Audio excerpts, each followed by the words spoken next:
পরাশরে ঘনাদাই। প্রেমেন্দ্র মিত্র।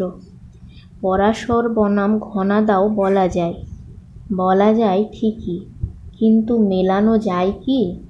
না, গাছে মাছে যদি বা মেলানো যায়, পরাশর আর ঘনাদাকে মিলিয়ে দেওয়া কোনো মতেই সম্ভব নয়। এ যেন গাওয়া ঘির সঙ্গে তক্তপোষ কিংবা তবলার সঙ্গে তেলাপোকা, মিল ওই শুধু ত আর লয়ে, কিন্তু সে তো মাথার গোলের মিল যেন লঙ্কা ফোড়নের।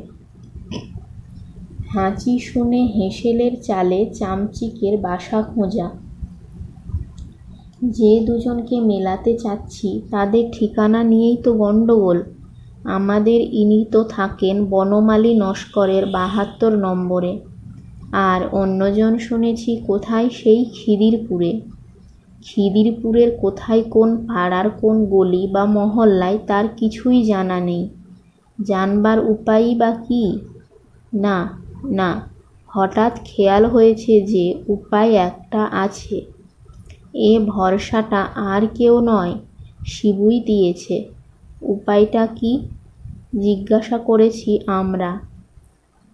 খুব সোজা উপায়, শিবু ভণিতা করেছে। পরাশরের সব বৃত্তান্ত যার মারফত জেনেছি, সেই তাকেই গিয়ে ধরা। তাকেই গিয়ে ধরা? শিশির আর গৌর সন্দেহ প্রকাশ করেছে। পরাশর বৃত্তান্তের বর্ণনাকার কৃত্তিবাস ভদ্র না কে? তার কথা বলছো তো? হ্যাঁ, তার ছাড়া আর কার কথা বলবো? শিবু একটু ঝাঁঝিয়ে বলেছে, মহাভারত রচনাকারের কথা বলতে বেদব্যাস ছাড়া নাম করব আর কার? বেদব্যাস।